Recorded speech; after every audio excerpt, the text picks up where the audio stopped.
Hi, Tim Talen of the Ragwood Refactory. We've got another Interstate Cadet here, and I have another restoration tip that involves the shoulder harness installation. Now, we've looked at a bunch of these fuselages with varying degrees of shoulder harness installations from good to marginally bad. So we want to talk about one installation that we found that looks like it's by far the superior way to set up your shoulder harness unit. Now, unfortunately, you've got to do some welding to accomplish this. So it's a situation where you kind of need to do this when you're in the bare bones basic restoration process. So we'll take a look at this. We'll lay this fuselage over, and we'll take a look at what it takes to put in a really good shoulder harness setup. Before we flip the airplane over, there's a couple of interesting features about this particular Cadet fuselage. This is a late serial number, 298, which is almost to the end of the production run, which was about 320. So 298 represents very close to the end of the production run. And there's a couple of little items on this fuselage that make it really interesting. The main thing is that the very late fuselage airplanes took the control box, which used to be up above, up here, and is standard on almost all of the Cadets.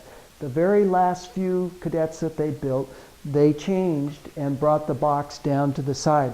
So if you have a side-mounted box like this, you've got obviously a very late serial number, or somebody has seen this and gone, oh, that's a good idea. I don't want it in the ceiling.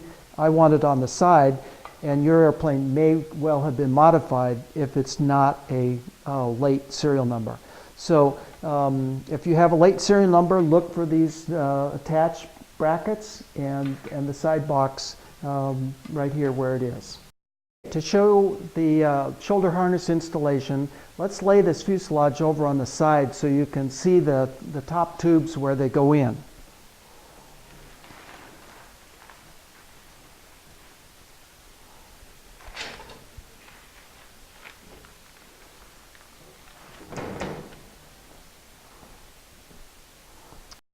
This shoulder harness installation basically involves adding in these three tubes onto the top structure.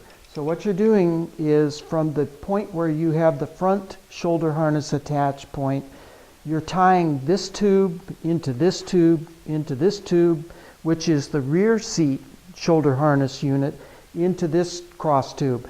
So by locking all three of these up, you've strengthened the ability of these tubes to withstand hopefully not, but we want them to hold up under any kind of impact load that might be exerted on it. And this seems to be the best setup.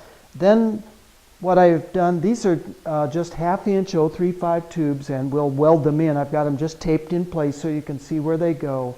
And then I make two tabs. They're about 1 1/4 inches wide and 3 inches long, and they're bent a little bit and notched in so that they will go over the tubes. And then these units are welded into place so that you've got there's your front attach for your front shoulder harness, and then the back one is here on the back seat on this frame here. And these are welded in after you get your tubes in.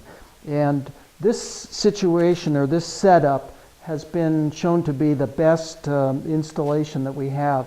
I actually have a wrecked fuselage out in the shop, in the hangar, that has been wrecked, but it had this style shoulder harness in it, and all of these tubes remained intact, even though the front of the fuselage was damaged substantially.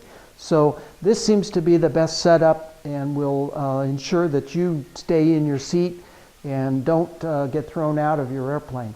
So there's from all of the airplanes that we've looked at, there's your best shoulder harness setup. Now, one fellow asked me, well, what does all this weigh? 14 ounces is what it weighs. These two tabs and the three tubes, 14 ounces. So with a little welding rod, you're in for less than a pound added to your structure. So that's a good simple way to do it. It's strong and light and effective.